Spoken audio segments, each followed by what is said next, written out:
You put me on this platform to tell the truth. Speak to me when I be speaking to the youth. Yo, welcome to the Question Mindset Podcast. I'm your host, Olivier, or better known as Oliver J. Darcis. You guys know we focus on the major aspects of life through the power of a question: health, wealth, social life, spirituality, purpose. And you know what? I want to introduce this special young man because I met him a couple months ago, and we had deeper interactions, 2 or 3 times since we've met. And, I don't like to introduce people.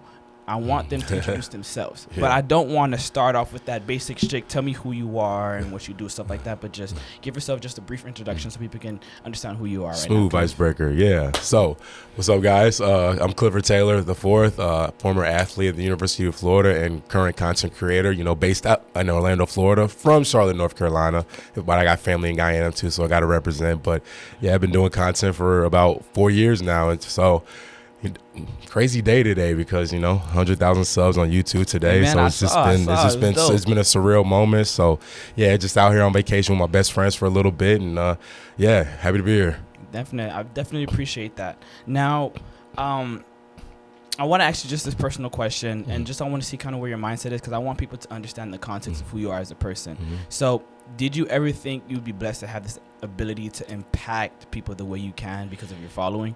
Never. I think in a way everyone has that ambition at some point in their life to be like that guy or that girl, whatever the case is. But for me, I think in my experience, all I did growing up was dream. And so my dreams growing up was like going to the University of Florida, playing football, doing social media. That wasn't even in the picture. It just like happened naturally. So for me, I always told myself, like, just let it happen the way it's supposed to happen. Don't force anything. And so, I just, create one video, gets a reaction, cool. You make another video, it gets a reaction.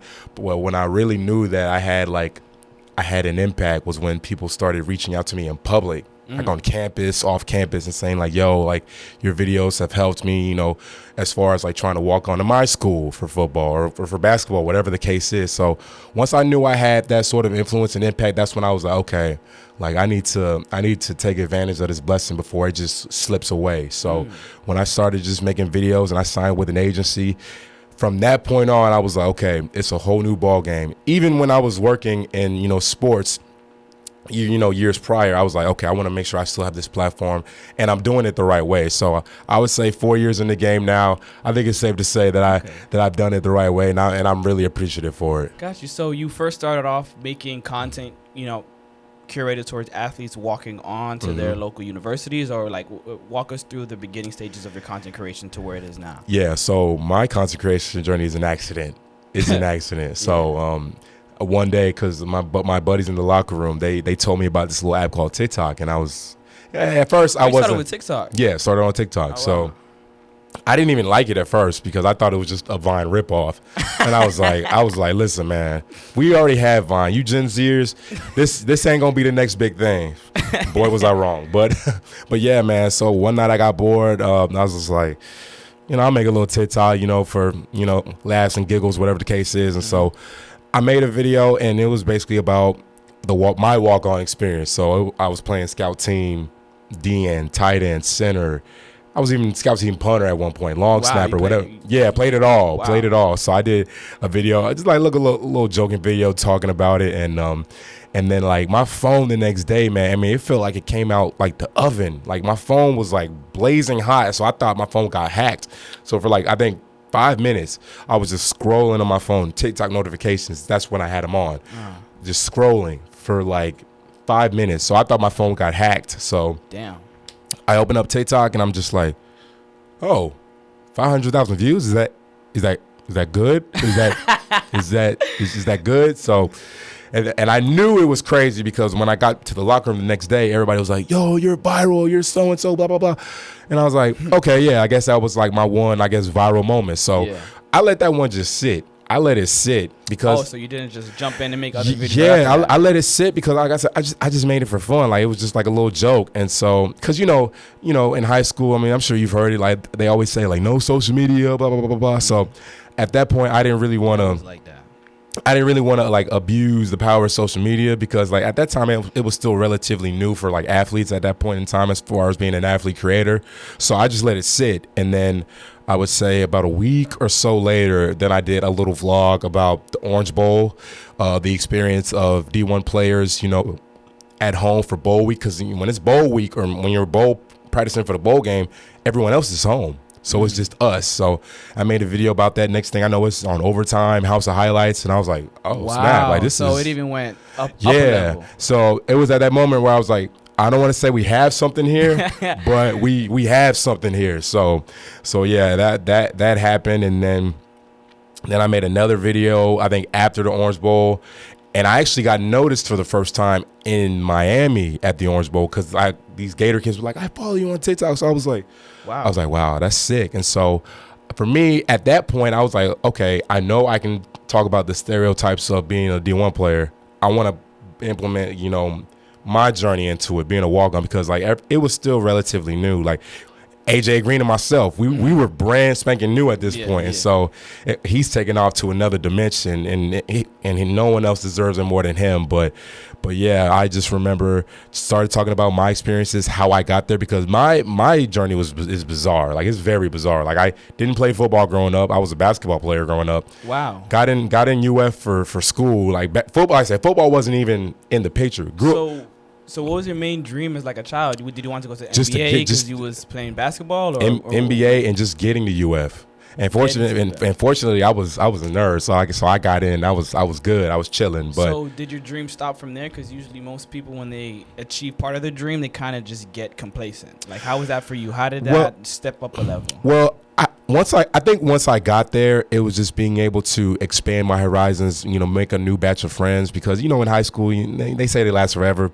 BS. I respect BS. that. Yeah, definitely. But yeah, for me, it was just like getting comfortable in a new setting, because I had been in North Carolina my whole life. So Florida was just very, very new to me. So I wanted to make all the connections I could, be in as many organizations and groups as I can. So that way I can implement those connections and those opportunities into the corporate world. Because I had learned like far in advance. Like my dad, kudos to him, he told me this corporate world is an MFer. It is. Like like, not everyone, but for most corporates, they care less about you know, your personal well-being, you know, your mentals and things like that. So I kind of learned that from an early age. So yeah, so I would just say from an early age. And then once I got to Florida, once I was there, I was like, okay, football games in the swamp on Saturday is dope. But again, never ever thought I would play. Like it happened on accident. Wow. Tried to walk on for basketball, that didn't work. So me and my buddies started playing intramural flag football and basketball. So one night I just happened to have 5 touchdowns in a flag football game, and a player just happened to be there. Like the stars just aligned that particular night. Yeah.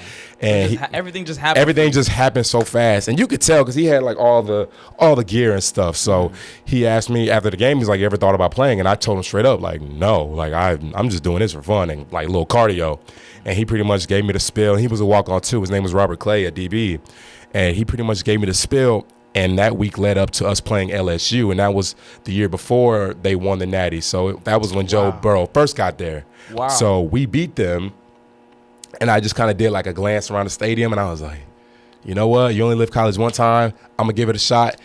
If I don't make it, at least I can say that I tried. Yeah, and of course. Man, lo and behold, we made it. And so, and the thing too was like when we had like our player meetings, our walk-on meetings, I'm thinking there's going to be like 400 people in here, because who wouldn't want to play at a premier school like the University of Florida? Yeah. You know, it was only like 10 people in there. So I was like, so did all 10 of y'all get in, or what was the ratio? So it was 10 at the meeting, and then it was only 4 of us at a tryout, and only 2 of us made it. Damn. And the thing about it was, like I said, I grew up playing basketball, so they had this thing called the dead period. So you didn't have a football on site for the tryout. It was straight agility and conditioning.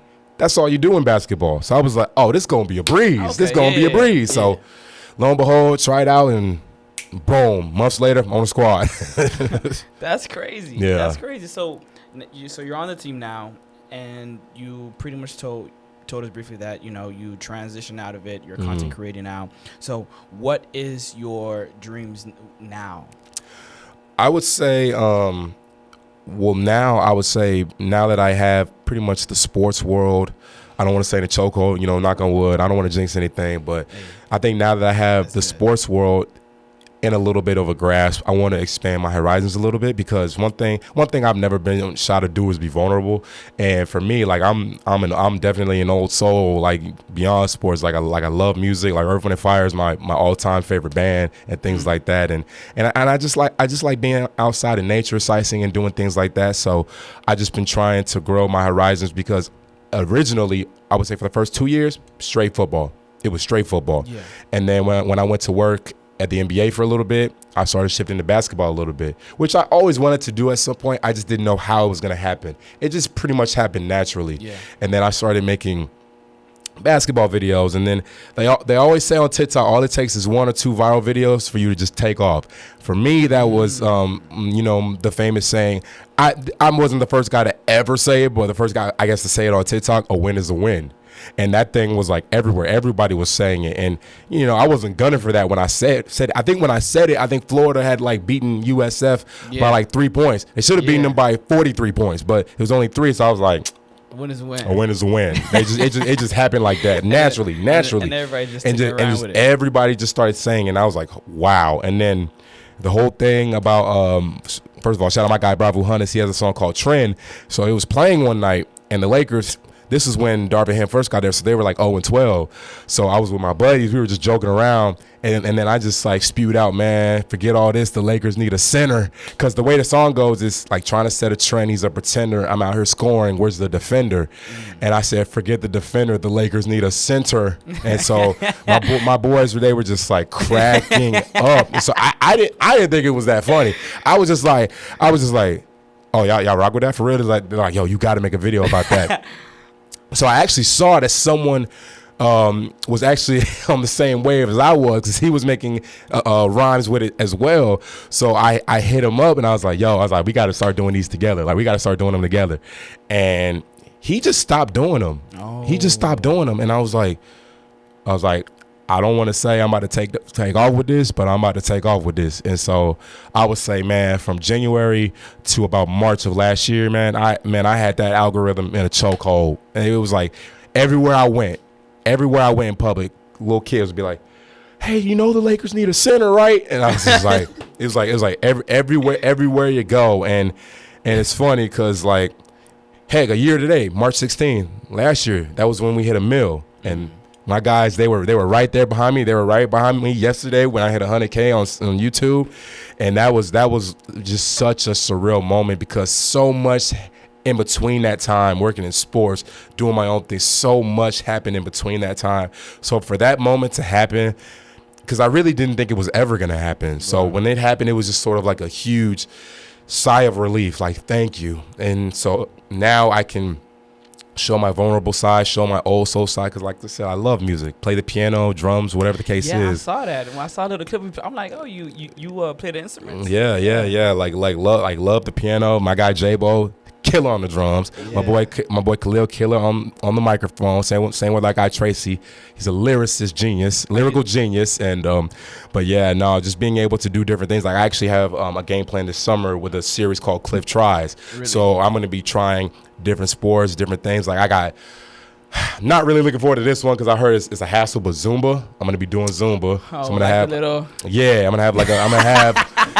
honestly, knowing you need to be loose for that, man. I was gonna say, knowing me, I'm probably gonna shift right into some Michael Jackson choreography, and then because like knowing me, listen, man, I love my as soon as I hear like a little jiggle, I'm gonna be like, yeah. Cause so I want to ask you this question. So you mentioned everything started off by accident, right? Yeah. When did it become intentional for you?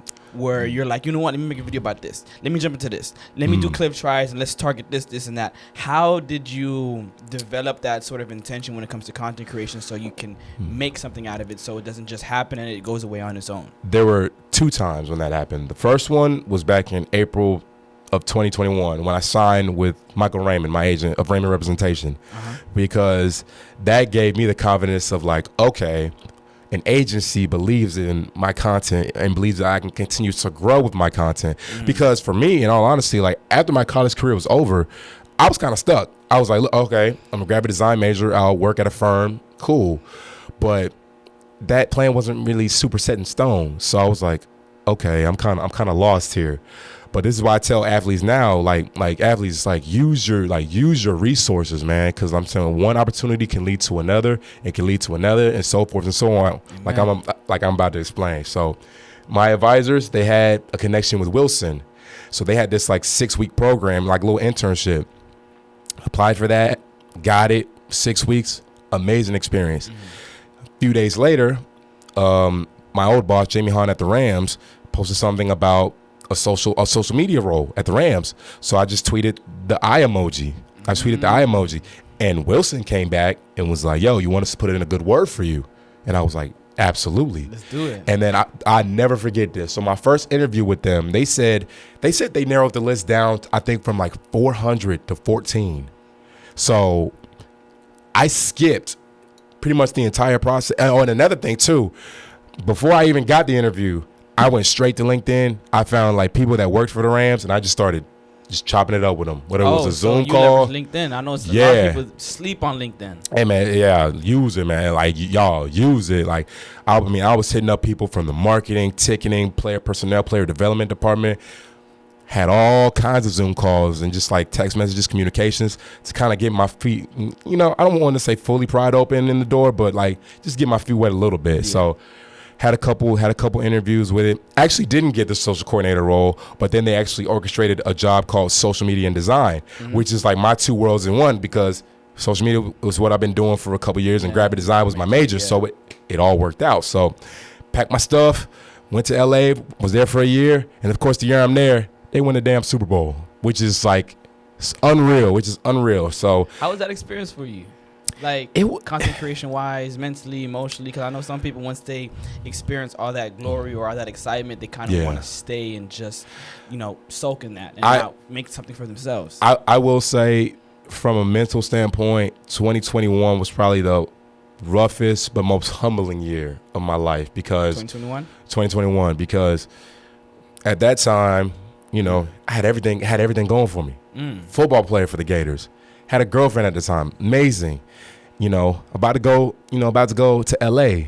You go anywhere you go in Gainesville, people recognize you. Yeah. That stuff gets to your head. Yeah. It gets to your head. And like looking at it now, I'm like kind of kicking myself in the piss and chips, like, yo, like what, who was I? Like, who was I that in the beginning of that year? Because like I said, ego is an MFer.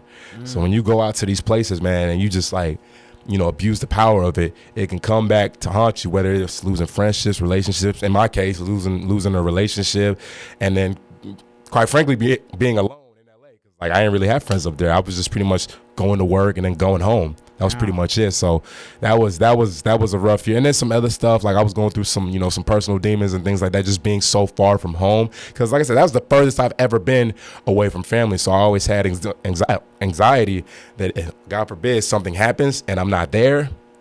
Yeah, that's a crazy thing. Yeah. So yeah, that was a very, very humbling year. And then of course, some stuff happened, with the Rams too, which, even looking at it now, I'm like, man, you didn't even know why that even came. Why did that even happen? Why did that even happen? But nonetheless, it definitely taught me like that this world is it's not always polite to you. No, it's not. And to be honest with you, I don't want to say the Rams took the joy over from social media, but I think just that whole experience being out west.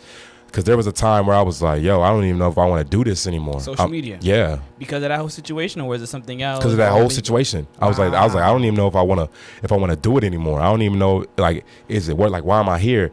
And lo and behold, as I post the day that I'm leaving, the NBA comes calling, which was like unreal. So did you kind of just cut it off like right then and there with the Rams, or did it kind of just happen? It was a mutual thing. It was a mutual thing. Like I just knew that long term I wasn't gonna be mentally healthy out there in California, because California is a beast, man. I'm glad that you was conscious of your mental health, man. Yeah, California is a beast. Hey, that's why I say, like, people say I want to move to California. You gotta ask yourself 3 words: Are you sure?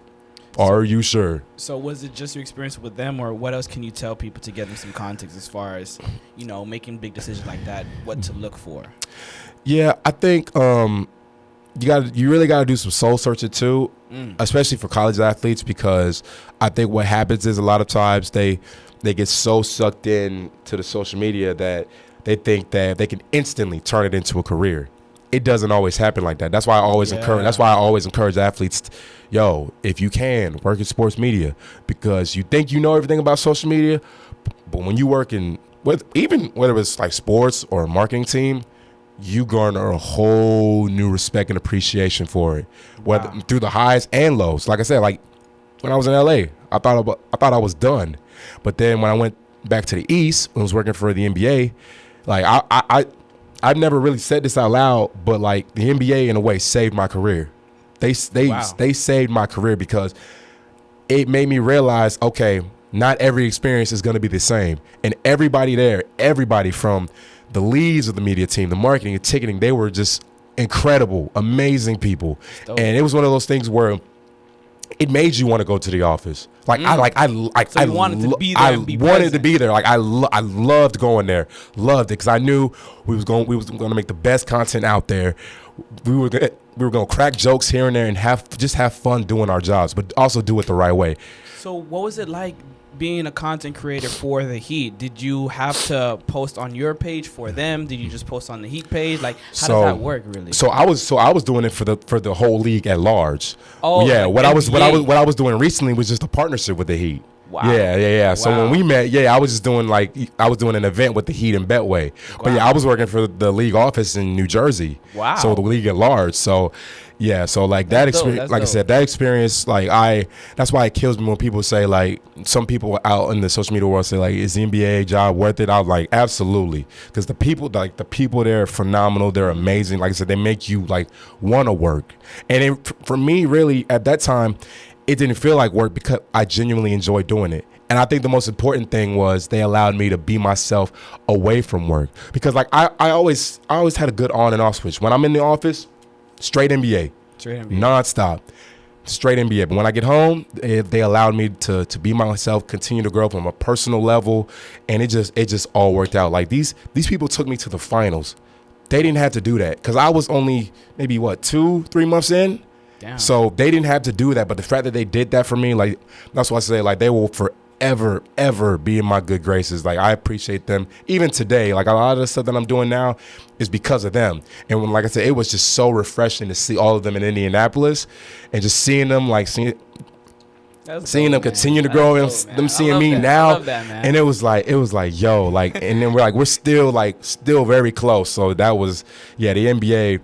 But, the reason I left was actually, and a lot of people think I wanted to leave. I did not want to leave at all. Yeah. Like I can say it now because I remember you told me that. Yeah, I can say it now because we got, we got a little more money in our pockets. I can say it now. You know what I'm saying? Like I can say it now, but man, I would have. Listen, man, I genuinely would have worked for the league for free. Like, in all honesty, because like it was that fun of an experience. But what happened was, one of my partners I actually had just posted something with one of my partners, GOD or Gatorade, I one or the other. And so the NBA partnerships office, they called my parents' house. And so my mom called me. She's like, "Hey, are you good?" I'm like, "Yeah, it's my off day. What do you heard?" she was like, "Yeah, somebody from the NBA called." And I was like, "What? They called her?" Called the house. No, the house. Wow. So I was like, "Who from the NBA called?" I'm like, "Did he sound like a younger guy?" She's like, "An older guy." And I was like, "Older guy? I don't remember an older guy." I don't remember an older guy. So then they called me and they were like, "Hey, we understand you do stuff, outside of work, sponsored stuff." And I was like, yeah, content life, Yeah. And so basically, in a nutshell, they were pretty much telling me, like, if you're gonna keep doing that, you can't also work at the NBA if you're gonna keep doing this. Wow. So I was like, so they gave you the ability to work on yourself personally. Like, was that just mentally reading books and just working on yourself, or was that the content creation side? Both. And they gave you like the ultimatum once things started picking up over there. Yeah, and the thing about it was, I was doing sponsored stuff that whole summer. Granted, it's pretty dry for the NBA, so I don't want to say they didn't care, but they didn't care. That's why I was confused, and so I just called my rep, my partner rep, and I was like, "Yo," I was like, they want me to pretty much like stop what I'm doing. Wow. Never forget, he goes, "Give me 5 minutes." So I was like, "Okay, either he's gonna fix this or I'm about to get super fired, like one or the other. So I'm about to get super fired. And so he came back. He goes, here, sign this, $75,000. So on the spot. Oh, okay, so that wasn't from the NBA. That was the other person that was offering you the position. $75,000. Wow. To just like be myself and create content every other month, which I was gonna do anyway. So when I saw it, you know, the black instinct in me was like, oh, what am I waiting for? Like, sign it now. Like, let's do it. But then again, I was like, wait. Because I really didn't want to leave. So I had to think about it. That much, man. Yeah. I love that. I had to think about it for like 2 days. And I was like, I do not want to leave here. Like, I genuinely enjoy it. But all it took was my pops. He was like, boy, if you don't sign that paper. So I was like, okay. So going into my boss's office and giving him that 2 weeks notice, that was probably one of the hardest things that like I had to do. That was like one of the hardest things ever. But going out of that meeting, I saw on their expression, they knew I didn't want to leave, but I just had a feeling that they knew that they believed that I was going to keep growing the way I've been growing. So that's why I said I love the NBA. Like I said, I left the league loving it way more than I did coming in. And I didn't even think that was possible because, like I said, like I grew up an NBA fan. Like, I didn't think I could love it anymore. But I left loving it way more than I did coming in. Way more. Damn. So I'm definitely getting like family vibes from that whole experience that you had. Oh, yeah. Yeah. Everybody there. Everybody. So what was now that you're on your own, what has the journey been content creating? Like, how has your intention been? Like, do you have like a schedule? Do you like walk us through how that looks? So if somebody's interested in getting into content creation, they're like, okay, it's not that hard. And I don't have to just bank on that one viral moment. I can make things happen if I follow this structure or this wheel. Like, what was that for you? I think for me, it's always good. It might sound geeky, but it's always good to have like a little notebook or a notepad. Yeah. What are your goals? What are your ambitions? What do you want to achieve out of this social media life? Because people just expect to go viral in a day and that's it. They don't keep that ball rolling.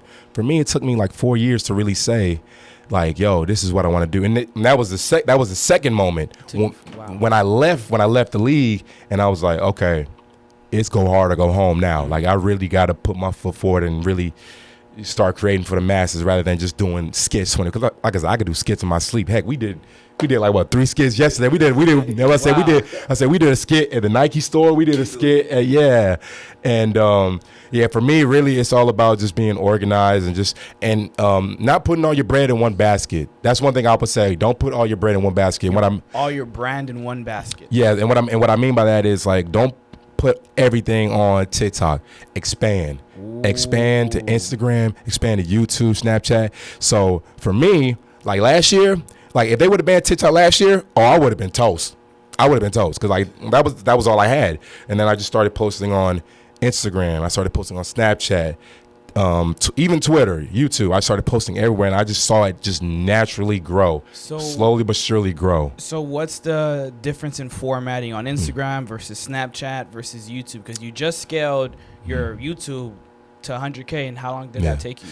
Took me a year and a half. Wow. Year and a half. It's not bad. Yeah. And then, of course, TikTok, that blew because that was the first thing. Instagram, you're at 200 and I think 12K or 20K. How long did it take you to scale up to that?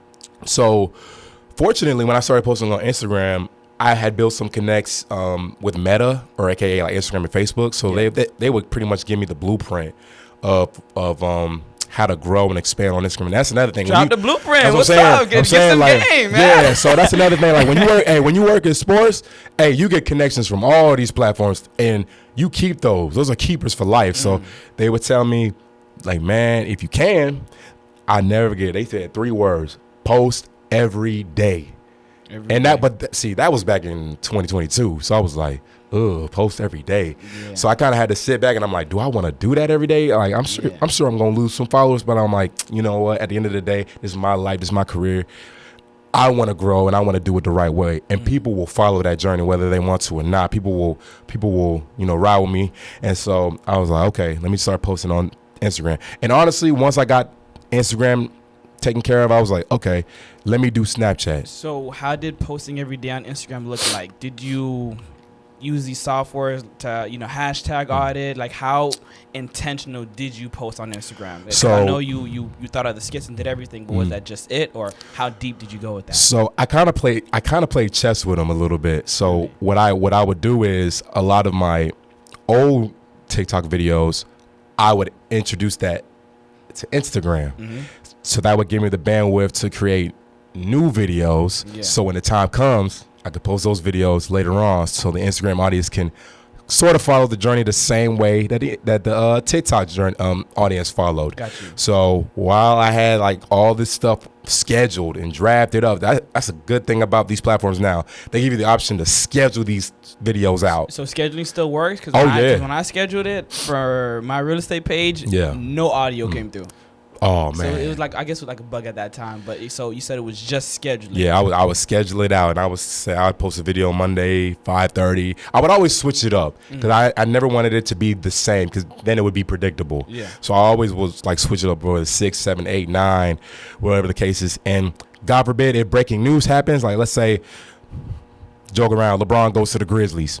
Then and then I would definitely make a video about that and probably get it out there too. So the most I would ever post in a day is maybe 2 or 3 on Instagram. So it's just really just getting it out there as fast as possible when something viral happens in the world and stuff like that, right? Yeah, one of my favorite comments that I get from my audience is, "You too quick with it." That's one of my favorite things. You too quick with it. Like, I like that. Like the one I did yesterday when I was talking about Aaron Donald retiring. So I was laying down when because I looked at my phone, I was like, "Oh, Aaron Donald retired. Word, that's what's up." And then I was like, wait a minute. Quarterbacks are probably happy right now, because AD, he goes through that line like it's nothing. He goes to that A and B gap like it's nothing. And then I go on Twitter and I see Kyler Murray talking about some thank God. And I was like, yeah, I got something. I got something. I got it. I got it. You saw that video. So, you was like, man, so, and it's crazy because like there's so many sounds that I have in my TikTok vault that I've been like just itching to use. But I've been like, I got to figure out the right place and the right time. So I finally figured it out. And I called my boy J. I'm like, hey, yo, Mr. Carter. Hey, listen, I got this video. Hey, let's cook it. One take. Say I was gonna quit, change my mind. Then I was out there. I did the footwork thing. then I did like a little gritty thing. And it's crazy because like the footwork, like it followed the music to a T. And I didn't even really hear the audio. I just ran out and was just like doing it nonchalant. And like I said, it just took off. But yeah, man. Like I think more than anything, if you're having fun with it, the rest will follow. But it's hard for me to say ignore the numbers in a way that allows you to continue to grow. But the thing is, like, if you really love this, you're just gonna keep creating. You're just gonna keep, like, nowadays I don't even really look at the follow. Well, that's a lie. I was looking at YouTube like crazy yesterday. I was looking at it like crazy yesterday. But for the most part, I'm just like, yo, create stuff for today, create stuff for tomorrow, and we'll just let it happen naturally. Like, I've always been a late bloomer. So, like, that's another thing. When I was working in sports, all my friends at that point, they already had 1 million, 2 million, 3 million. So I'm like, one day, I'm going to have it one day. Maybe not today, maybe not tomorrow, but one day. And so when it happened, I felt like one of the cool kids finally. So, you're like, let's get it. Yeah, let's go. So, yeah, I just let it happen naturally, man. So, yeah, man, just post your content, bro. Like, forget what these bots had to say. And it was actually something that I said in Miami when we were chopping it up. Something that Shaquille O'Neal once said, and it stuck with me. He said, if a nobody can influence a somebody, then the nobody wins. For nobody, wow. So when I heard that, I was like, it clicked. I was like, okay, now I'm really about to just post everywhere. And so with Snapchat, really, that happened relatively pretty quick. It happened pretty quick. I would say like 8 to 10 months. It just continued to grow. What's the format with Snapchat? Because I never heard anybody taking Snapchat to the next level that was kind of close to me or in proximity. Like, I see all the grades just grew up. They're following because they were just pretty or they were just this. Like, how does that happen? So for me, I will say this. For Spotlight, I think I was posting like maybe 2 times a day for a little bit. But Spotlight? Yeah, on Spotlight. And one thing I always recommend is like having your own unique identity or hashtag. So And I remember I heard this from a TikTok rep years ago. So that really inspired the Clifford Show. Because before I was just doing FYP, football, athlete, college, whatever made it relatable. But then I made my own hashtag, and it just changed. It just changed the whole landscape, changed the whole ball game. Now I see kids nowadays using the hashtag, and they're wearing like Gator stuff or Laker stuff. So you have a brand and identity that resonates with certain things, and you allow that to grow, the rest will take care of itself. So like nowadays, I hear it sometimes out in public. Like I remember I went to the Under Armour All-American game, and these kids in the stands were chanting the Clifford Show. As a matter of fact, I use it in my YouTube intro sometimes. Like, welcome to the Clifford Show. And I was like, yo, that is insane. So I use it everywhere. And everywhere. And those kids are using those hashtags for their own. Wow, yeah, everywhere. Bad. So it's a really cool thing. And yeah, for Spotlight, for me, like I said, I would post like about two times a day, about 3 to 4 hashtags. But that's really the case for Snapchat. Yeah, I say 3 to 4. Hashtag on Snapchat. Oh, so I haven't been on Snapchat in a while. So all I remember was just posting on my story 24 hours for my friends to see it. So man, listen, one of the things that I learned, one of the most important things I learned last year. So you know how like these celebrities, they just be posting just everything, like nonstop, 20 to 30 things. Yeah. I didn't get that until last fall. I didn't get it. Because man, listen, when I saw that first Snapchat check hit, I was like, dog. I was like, yo, I see why they be posting nonstop. Like there was 1 month, I want to say it was like 15,000. Wow. And I was like, damn. Oh, and that's before I even did partnerships on Snapchat. Like I did something with the college football playoff national championship game. I did something with TurboTax for the Super Bowl. Did something for for Dove. Yeah, I saw and that. And it was like yo, like this is crazy. And that's another thing too. Like one of my idols is Shaquille O'Neal, because if you see him everywhere. I see him in soap. I see him in cars. I see him in food. I see him in restaurants. The general, shoes, like you see him everywhere. So everywhere. I'm like, I want that because. Listen, Shaq is a basketball savant. We know that. Yeah. But it's like, I want to be one of those guys where people look at me and they instantly think of football, basketball, lifestyle, all the above. Because I don't want to just get stuck in one particular sport and just like roll with it. That's why like you see creators like, like Lolo Fitzmel. Shout out to Lolo. Lolo, granted, she was a basketball star at Syracuse, but she does all these other different things. And so she's getting invited to the Super Bowl, the World Series, All-Star Weekend, she gets invited to everything. So shout out Lolo. She created a little blueprint for that. Amen. But yeah, like it's about really, really expanding your horizons. That's why like now it's like I want it all. Give me the Masters. Give me the PGA Tour. Give me the Stanley Cup. Give me everything. Give me everything. I want all of it. So and plus like that's the thing too. A lot of these brands nowadays, they allow you to storytell. Back in the day, it was okay. Do it like this. Do it like that. Say this. Say that. Which personally, I wasn't a fan of, but a lot of these brands now, they allow you to write your own concepts, write your own stories, so it can be you. It can be authentic. Because if you see me saying, hey, are you sick of the sun? Make sure you get some sunglasses from X, Y, and Z. Like, that's generic. Yeah, it's generic. So, these brands now allow you to really be yourself. Some even allow you to be vulnerable to an extent. So that's why I just love working with brands. And like I said, I'm trying to.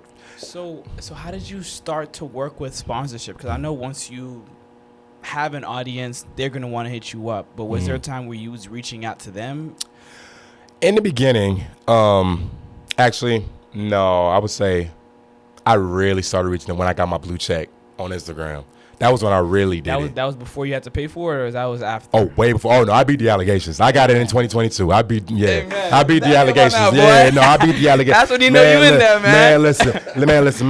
Man, my guy at Meta, because we had spoke about a week ago. So I was like, yo, I don't mean to sound like every other athlete ever, but is there a way that you could work your magic, help me get a blue check, get verified?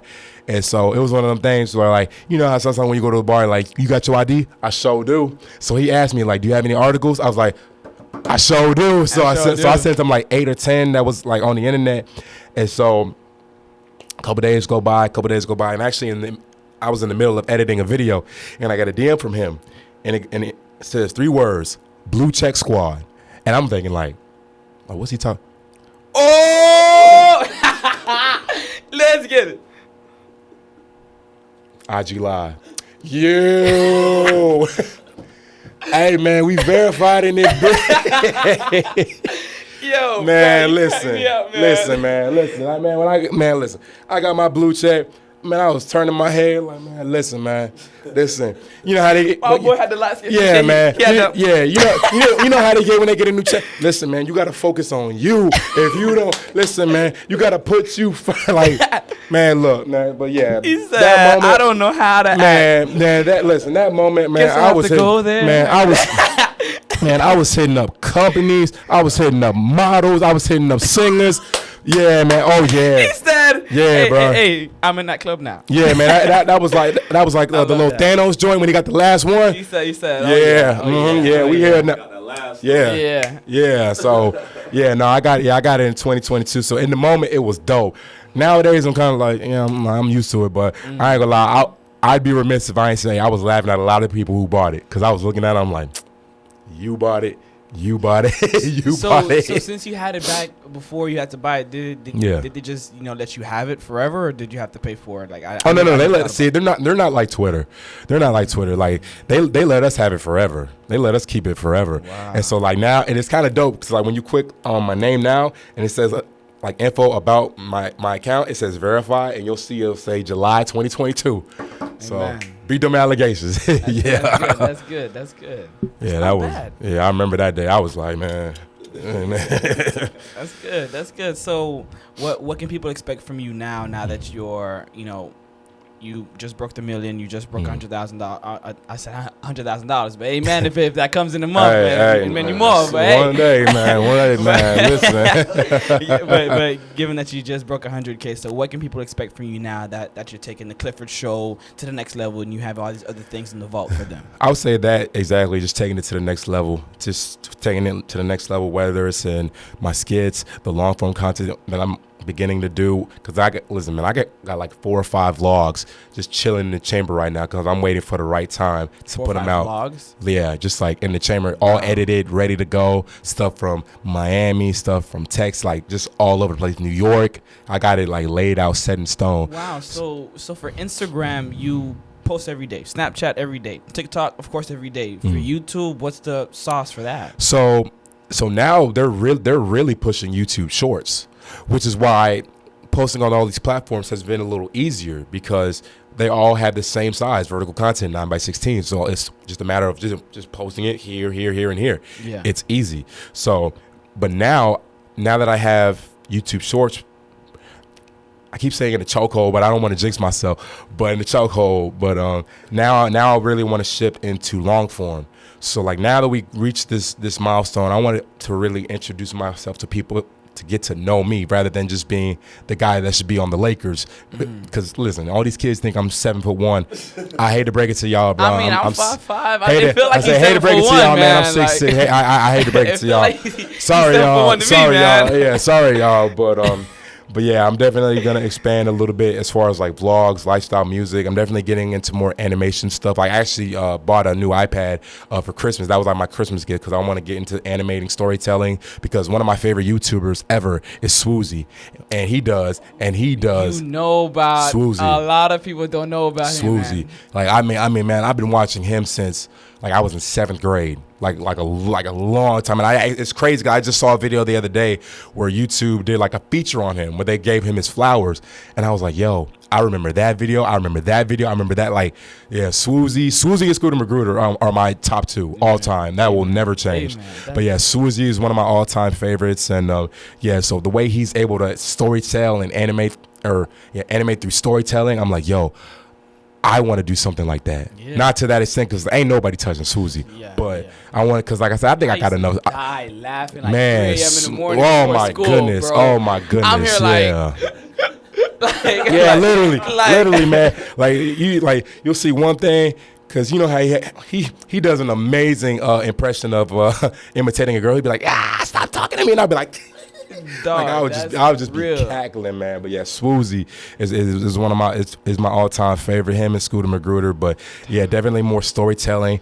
Doing the Cliff Try series. Shout out to shout out to the director of the women's department, Miji from Raymond Rep. She's gonna help with that. She's based out in Orlando too. So like I said, we're gonna be doing Zumba, we're gonna be doing ceramics, painting, basketball, obviously football, golf, lacrosse. We're doing it all, man. So doing it all. You're in Miami. You're in Florida right now. Are you doing anything where people can meet you right now that you want to talk and maybe post Yeah, I check my DMs. I'll be remiss if I didn't say I check my DMs every day.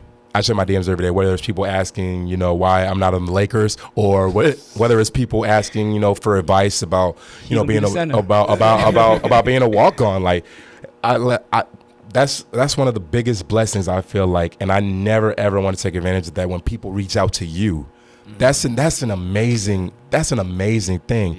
Yeah. And I understand, for us growing up, we may reach out to our idols. They might not always respond, but I always told myself, when I started making videos and taking it by storm, if I ever get to that point, I don't want to be that same guy.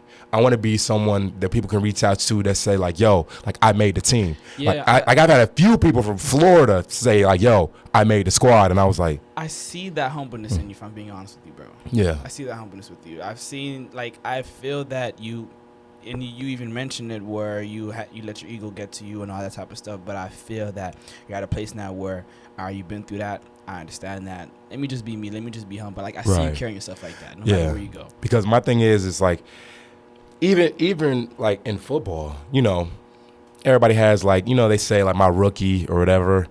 And so for me, I'll never forget. One of my teammates, one of my best friends now, Jack Anders.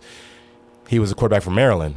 I was from North Carolina, but we were both out of state guys, and they were giving him a hard time. And I would always ask myself, I'm like, why can't y'all just be nice to him? What did he do to y'all?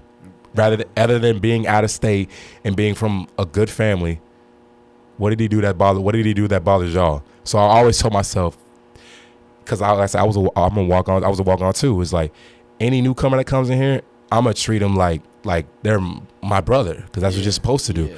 A lot of these walk-ons, they're on the team and they just like, I'm gonna keep it a bean. They just act like they there where they belong, nonchalant, forget everybody else. I was never raised that way.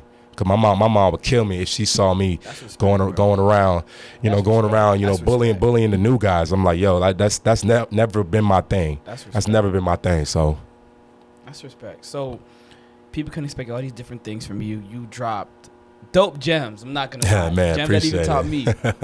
So what was that one thing that you want? What is that one thing that was so significant to you that you want to make sure everybody carries that, or it resonates with them, how it resonates with you?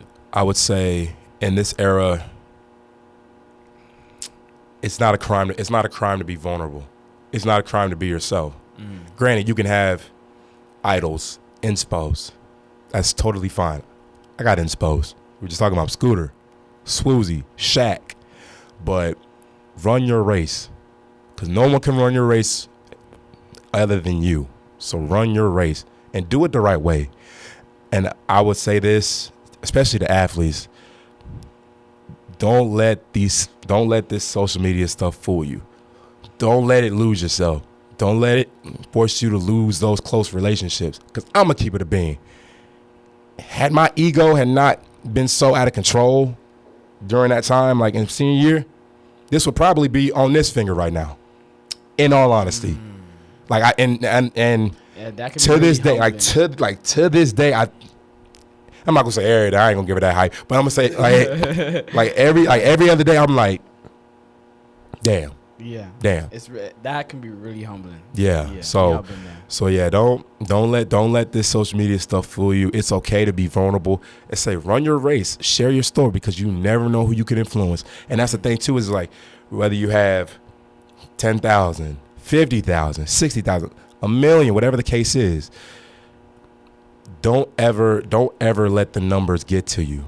Always do things the right way, because I'm a believer in you reap what you sow. So, and what goes around comes around. Yeah. So if you go around acting like the big shot, it could come back to haunt you in a flash. And the way that it haunted me was the loneliness I was feeling and the depression that I was feeling in LA. Like, yo, and also that imposter syndrome. Like, yo, like, why am I here? Do I belong here? And things like that. Like, it all happens for a reason. Yeah. So I would always say, like, don't abuse the power. Be creative, embrace it, enjoy it, have fun with it. Because if you really love it, it won't feel like work to you. Like, that's that. Like, do you see those videos where they say, like, being an influencer is harder than a 9-to-5? Have you seen those videos on TikTok? Yeah, because they're following the hype. They don't really love it. They're just doing it because everybody else is doing it. Yeah, and that bothers me when they say that, because I'm like, yo, while you too busy complaining about this being hard, do you realize how much of a blessing this is? To get, like, think about it. As a creator, you get up, at least for me, sometimes I do this. You get up and you be like, damn, I ain't got to clock in for nobody today. Like, just being able to do that, like, is so rare. And we're in such a small percentile. So I'm like, yo, you better check your pride at the door when you creating this content, man, because this could be gone. I mean, you could be vulnerable, man. I say, like, it could be gone in a flash. I've seen it happen. I've seen it happen with my own two eyes.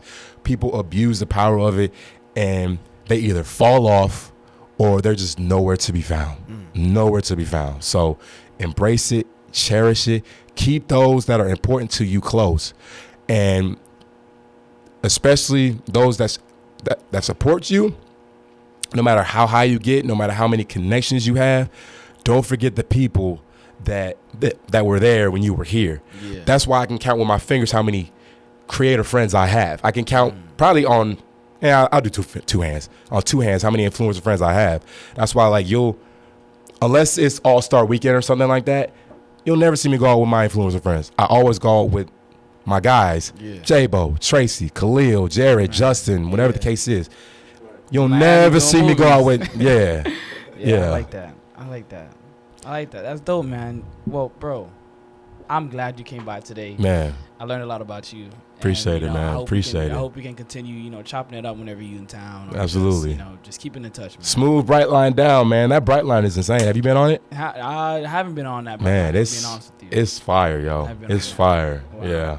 I'm more of a plane guy, so I'd rather just hop on the plane. I feel you. Shoot, man. My boy Khalil, his girlfriend just had a crazy spirit experience, man. Crazy. Was it that bad? Yeah, according to her. Hey, yeah, man. That's why I'm an American Airlines guy, man. Oh, man, they keep getting delays. The delays. True. The delays. True. I'll give you that. But once you're on there, first class, like, it's first class. Oh, yeah, man. Yeah. Feet up, TV eating, Jack Daniels, all that. Yeah, definitely. So I appreciate you coming on. At the end of the day, man, my name is Olivier J. Darcisse. I'm with my man Cliff. We're here helping you do the do to do life well. Yep. Peace.